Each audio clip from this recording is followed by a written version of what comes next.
Good morning. Welcome to TERRA at Home. This morning we're in Ancaster, and I'm here with Amy with the Ancaster Cheer Sport Sharks. Yes. And this is so fun to be here because it's cheerleading, and I love cheerleading.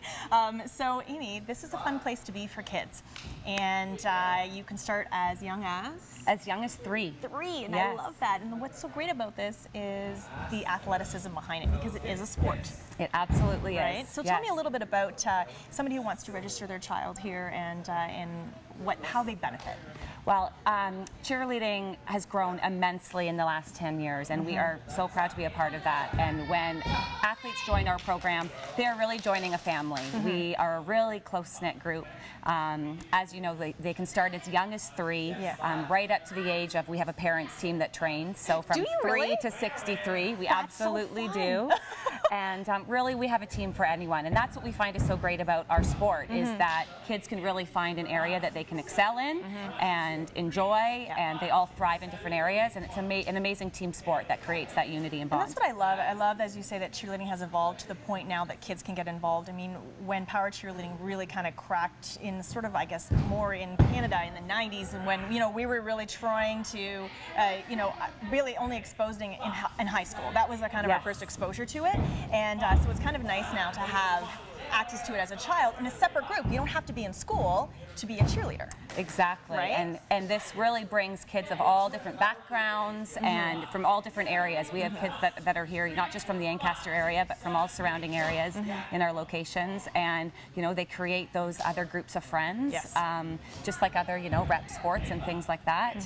It's a competitive sport, yes, but it's a great activity, either recreationally or competitively, where kids can really be, you know, expanding their horizons and getting to know. Now, kids that are coming here, do they always compete, or are there some rec classes that without competition involved? We do have recreation programs as well, which is known as our Cheer 101 program. Oh, cute. So those are shorter term commitments, so it's an 8 to 12 week session. Just to see maybe if your son or daughter actually likes it. Exactly. Right? Or experiences such as here today, so camps. We run a lot of different camps throughout the summertime. Birthday parties bring a lot of kids to our gym as well as a great try it. And you know, aside from that, every kid can come and try it out a couple times to make sure it's something that they're really going to thrive in and enjoy. And and that's so either the one thing I think with cheerleading is sometimes it's a little bit misunderstood. Yes. And for different reasons. Even from a female's perspective, they don't really understand when it comes to power cheerleading how intense it is. It is a serious workout.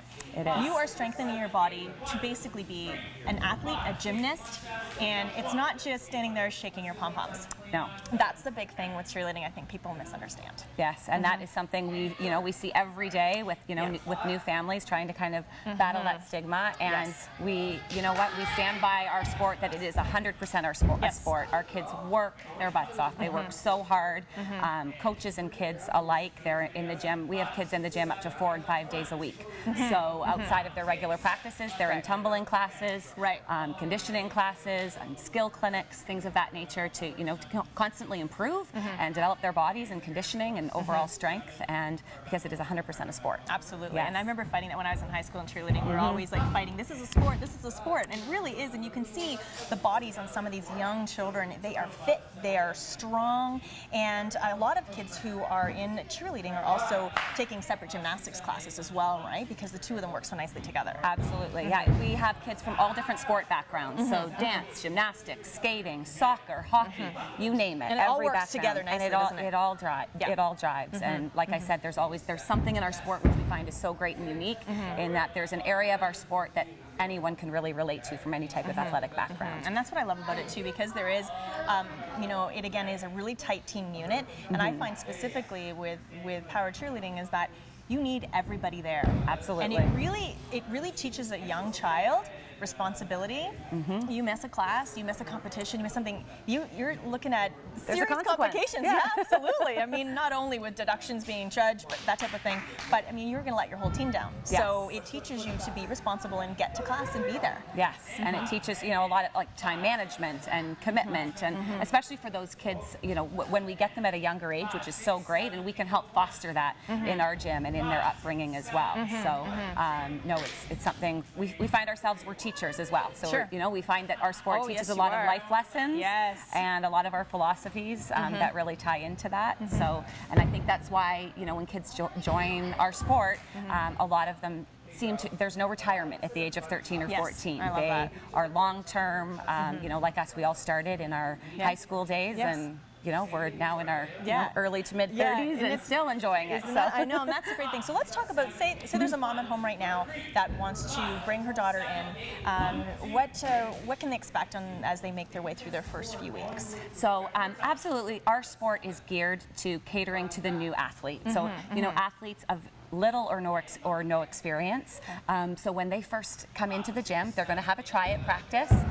Lots of water is necessary because they are, no matter what their experience, they're going to work hard. Sure. Absolutely, and it's an athletic activity. They are going to try a little bit of like all of the fundamentals of our sport. So in a typical practice, they're going to have a really good warm-up and stretch. They're going to be able to stunt, where we're lifting bodies in the air. Right out of the gun. That's the great part, is you get them into stunting right away. Exactly. Because they're protected. They have their safeties and their bases, and they have everybody around them to make sure they're okay. And really good spotting. You know, all of our coaches are certified by our governing body, which is great, and that's now mandatory in our sport here in Canada. So, you know, coaches are certified to be teaching the fundamentals. And then from, you know, stunting, there's also the tumbling aspect, which is most kids' favorite, where they get to flip and go upside down.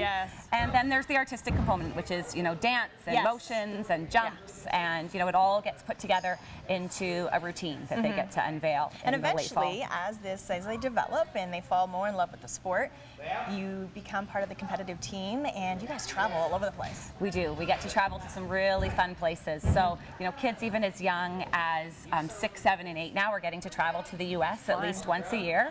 So we go. I wish I had this when I was a kid. I know. That's what we say, and that, you know, that's why we're here, because we all got a chance to do this in you know, junior high and high school, and now we get to give back to the kids of the community, and they get to experience things that we didn't, and we're just so thankful that we have this here for them, so they get to travel to, you know, we have teams going to Myrtle Beach, South Carolina, Orlando, Florida. We're looking at an international opportunity this year as well to go to Europe. So literally across the globe, they get to travel. It's and the pretty big part too, again, you know, back to the responsibility of, you know, taking care of your uniform, making your hair is done properly, and everything. Again, it's all about uniformity, right? So you are head to toe, clean shoes, looking good. Absolutely. Right? It is a team sport, and if one isn't, you know, dressed like the other, it stands out. And so judging it's not is a solo sport. And these competitions are intense, right? Oh, it's scary. But it's fun, right? It's amazing. Okay, so definitely encourage children, both boys and girls, to come out and try cheerleading. And your website is www.cheersportsharks.com. Perfect. And we do have 3 locations to choose from, so they can select Cambridge, Ancaster, or Ottawa. And we're just so excited when we get to, you know, see new athletes and introduce them to our sport. Well, very good for you, and way to go to keep cheerleading going and improving and growing. Love it. Thank you. Thanks, Amy. All right, that's it for Terra at Home. We'll have more after this.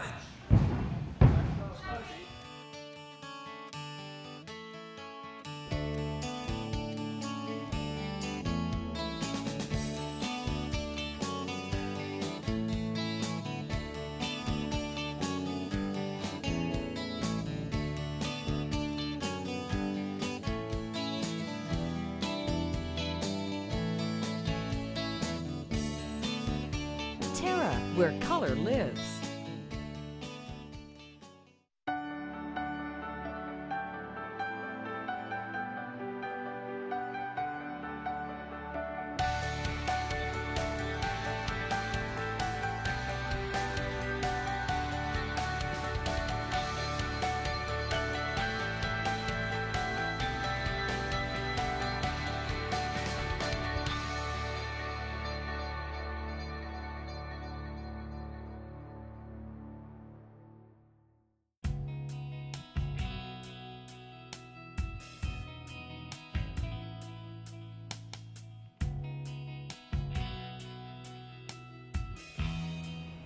Good morning, welcome back to TERRA at Home. We're at the beautiful Hamilton Warplane Heritage Museum, and I'm here with David Hills, and we are here to talk about this lovely place that we're so lucky to have in our community. So let's talk in general about the average person wanting to come up and learn a little bit more about our history and about airplanes and all of that all in conjunction with one another. Can people just come on a daily basis? We're open just about every day of the year. We're only closed 2 days of the year. We like to give our volunteers a little bit of time off. That's nice. Otherwise, we're open Monday to Friday and Saturday and Sunday as well, 9 to 5. And then we are also open for special occasions and special events on a function-by-function basis. And I have been here to some special occasions. I've been here to Christmas parties and all kinds of different events. And you guys just, weddings, you move the airplanes around a little bit and make the space that you need. And you're literally surrounded by airplanes at your event. Well, you can also have one of the airplanes as a behind the head table. So you could have the cool. Lancaster, the B-25, or the DC-3. Depending on what you need, you can have it available as well. That's really fun. So I think the great part about this place is that you were mentioning the volunteers, and you yourself are a volunteer. Yes. And that's really important. The volunteers here, such as yourself, have a lot of history knowledge, have a lot of knowledge about the planes, and that's what makes it great if you're visiting here, because you get to be entitled to all this great information. Well, it's a place to learn about Canadian history. This airport, Hamilton Airport, John C. Munro Hamilton International Airport, was started as a World War II training base, training pilots from the UK and Canada and across the Commonwealth as well, along with a lot of other airports across Canada. So it's taking some of the history from World War II and bringing it into today's time, in that we have some of the airplane types that flew here as trainer aircraft as part of our collection. I love that. Yes. And you have some older gentlemen that have been, you know, a part of this history for many, many years. We have even putting airplanes back over there together themselves, constructing airplanes. We have some airplanes that have been undergoing restoration for up to 30 years. We have a number of members who have been here the entire 40 years the museum's been in operation. Wow. And then younger gentlemen and ladies like myself who have just been around for the youngsters just around 10 or 15 years. But you know the history.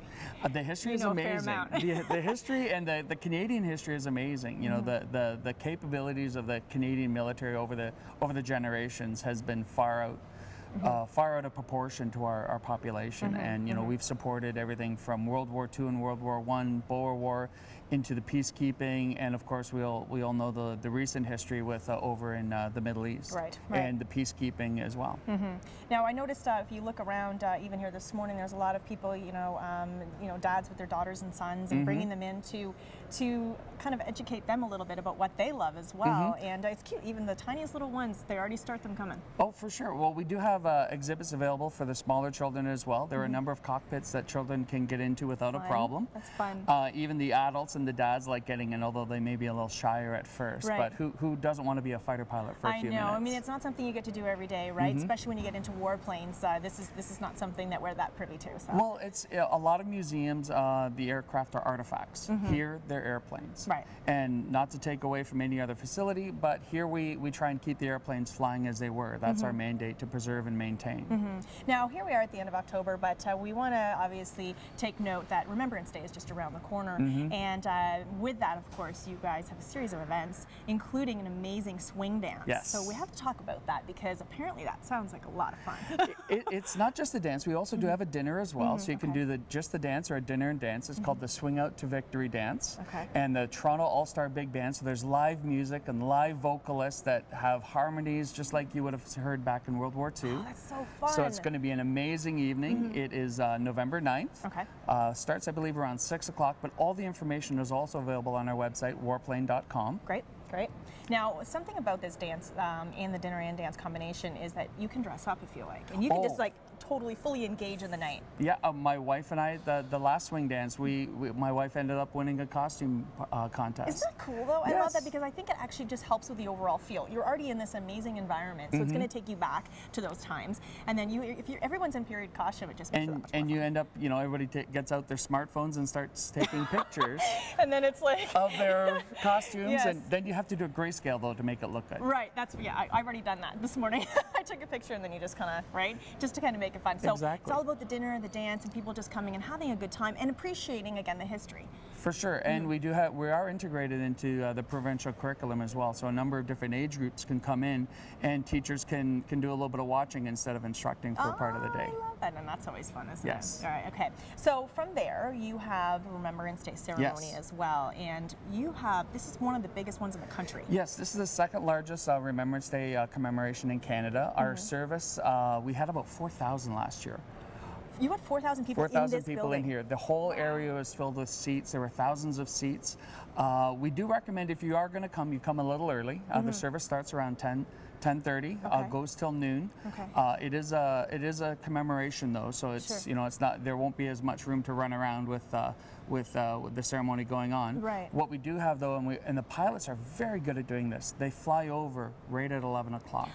I'm amazed by the timing of that, how they can actually do that. I mean, There's a lot of planning involved. I bet, right? Yeah. I mean, not only with air traffic control, but just in general to time it to have that right at that moment. I think And that's we pretty cool. really do appreciate the support of both NAV Canada and the John C. Munro International Airport in helping us facilitate all the activities we do here. And I think it really means something extra special coming here on a day such as that. Oh, it is neat. It's a really neat day. We acknowledge veterans in the attendance as well. Nice. And the first few rows are cordoned off for veterans, so they're front and center at the ceremony. That's great. And obviously you were moving, again, to fit 4,000 people in here, you're moving these planes way off. yeah.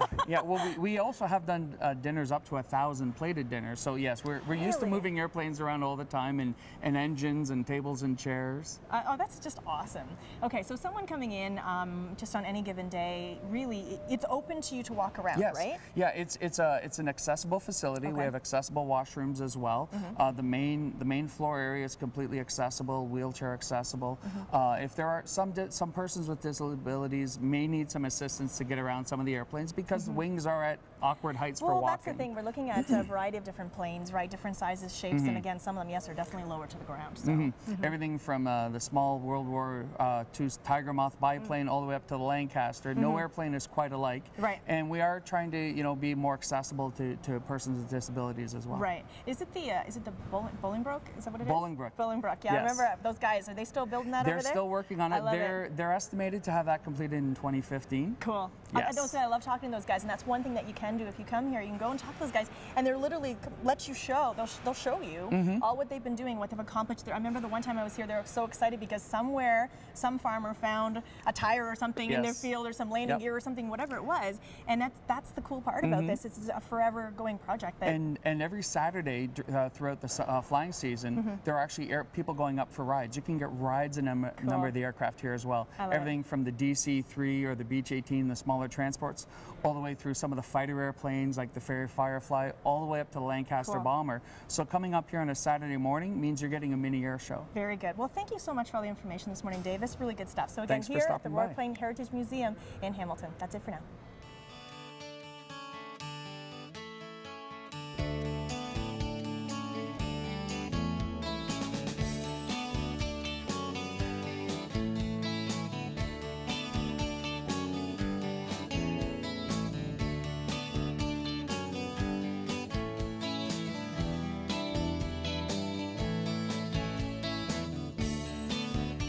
TERRA, where color lives.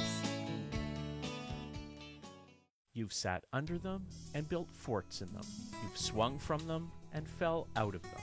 You've even fallen in love under them. Trees have always held a special place in our hearts and memories.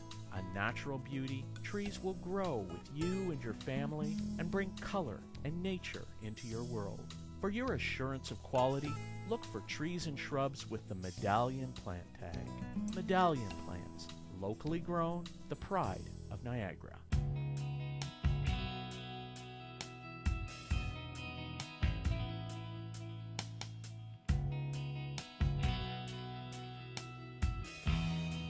Good morning, welcome to TERRA at Home, and we are actually making another fall treat with Chef Iain today in our kitchen, and it really is a treat because it's dessert, and so it's the top of my list right now, so I'm happy about that.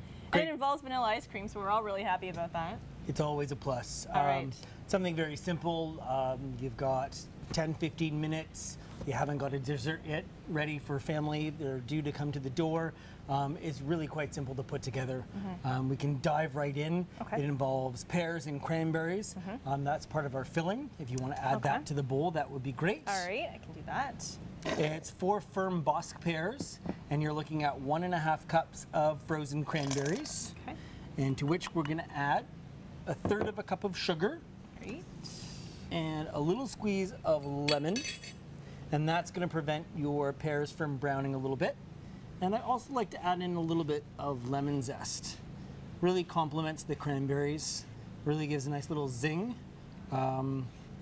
And of course, you could use apples, as everybody knows, when you're making a crumble like this. But Oh, for sure. You pears can are use nice to try. I've apples. actually never used pears in a crumble before, so Okay. here we go. You Gonna try certainly it. have everything available to you. Just coating the pears and the cranberries, like I said, with the sugar and some of the lemon zest. And we're just going to let that sit. Essentially, the cranberries are going to start to defrost a little bit. Okay. They're going to start to, the words macerate. All the juices are going to come out of the pears and almost makes a syrup into itself. Okay. So while we leave that to its devices, we're going to start on sort of the crumble topping. We're going to add 1.5 cups of flour. And one of my neatest tricks is you're always going for that crumbly pea size when it comes to making any sort of crumble topping. What I do is I throw my stick of butter in the freezer, and ultimately I just put it through the cheese grater. Why haven't I thought of that? That actually gives me the perfect pea size shape. And again, when you're making a sort of amazing. crumble topping or any sort of pastry, the less sort of contact that you have, Yes. because you want to keep the butter cool, the better. So That is a great idea. you just shred, and I Very can good. show And for see, the look, camera. Yeah, look. So it makes looks like little cheese curls. But it's butter. Butter curls. And it's all done for you, and it's like really like low maintenance. That is so Exactly. easy to do. It's just it keeps your hands are warm, and obviously you don't want to melt the butter. Right. Essentially, it's going to make little packets of air and fluff up your crust a little bit. Oh, that's such a good idea. I've just added some light brown sugar, Okay. and ultimately I'm going to add my rolled oats as well. All right. And so just sort of incorporate that all together. Now, you used white flour, but can you use, in a recipe like this, could you use a whole wheat flour? Most definitely Yeah? you can. Okay. Again, Would it toughen it up a little bit, maybe, the crust, or would it? I can't see that it would toughen it up all Okay. that much. Okay. You really do have that option of going with the whole wheat flour. Might give it a different. And something maybe you want to experiment before you invite people over, because I always try to add a little bit of whole wheat. You know, with my banana bread, I just sort of did like proper ratios that I figured worked. Okay, okay. Before things start to get kind of dry sometimes. So I think that Okay. would maybe some, but I think it would actually work for crumble. Okay. So I'm I've trying to used find the healthy all-purpose side. flour. Yeah. Okay. You're like, I don't care about that. I don't care about the healthy side, Leslie, because I'm about to put a pint of ice cream on top of Pints this. of ice cream. It is all about flavor. All right. I've got some 10-ounce ramekins. You can use 8 or 10-ounce ramekins. If you want to do sort of a family-sized portion, you can get a large casserole dish. I sort of like the personal, sort of everybody has their own little. But then my dad would eat 3 of them, and then someone would be left. That's My always, dad's like, really, just one of those? That's always small? a risk at the family table. Okay, but then how do you get ice cream on there? Ice cream goes on top. Really? Oh yeah. That's not very much ice cream on top. Fair enough. I'm surprised, you know, I understand your love of ice cream. I'm thinking you, yeah. But I do, that it is very cute. They look cute.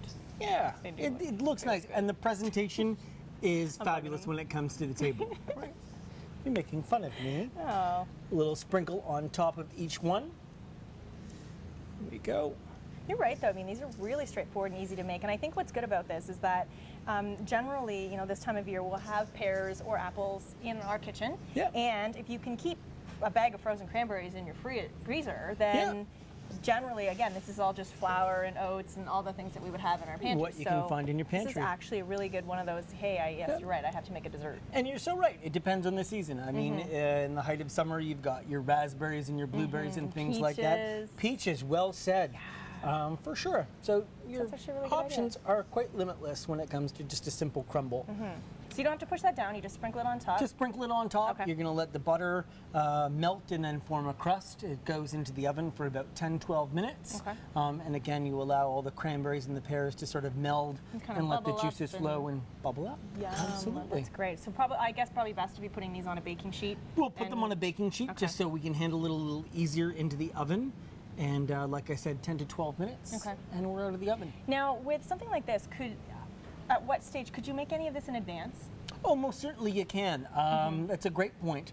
You can do your filling well in advance. Again, the longer you leave it to set, you know, the more the flavors start to meld together. And you put that It's a really lemon good point. on there so it won't brown. That's right. as Just a much little or bit as of lemon quickly. juice, whether you're dealing with pears or apples, the lemon juice is going to prevent any sort of oxidization Okay. for your fruits. Okay, so you could do that and then maybe keep the crumble until before you put it in the oven, I imagine, right? I You would probably tend want to that sort sitting of on do there. that at the last sort Yeah. of minute, is Okay. just put your crumble together. Okay, and then process. ideally you could stick these in the oven maybe just kind of partway through dinner, put them in. For sure, Run just it when there. the dinner plates are coming Right. back into the kitchen, Right. pop these into the oven, coffee pots on, and you know, That's awesome. 14 minutes, you've got I love dessert it. waiting. Okay, so that's what we're gonna do. We're gonna pop these in the oven and quickly time, just a few minutes, we'll be back and we'll show you how it all, of course, topping it with our lovely ice cream. We'll be right back. Thank you.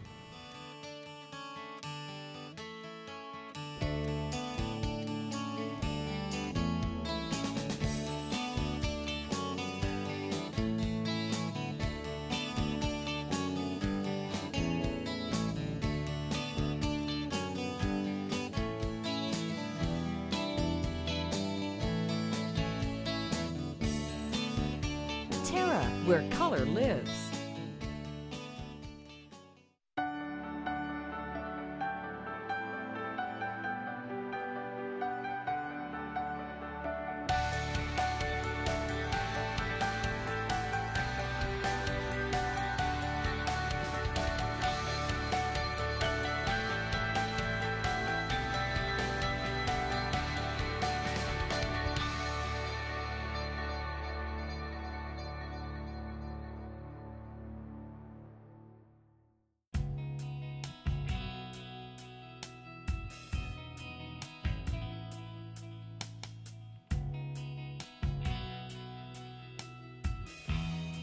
Welcome back to Terra at Home. I'm here with Chef Iain and we have a massive bowl of ice cream. This is for you. Thank you so much. And okay, so let's just recap what we did because again, crumble is really nice and straightforward to make.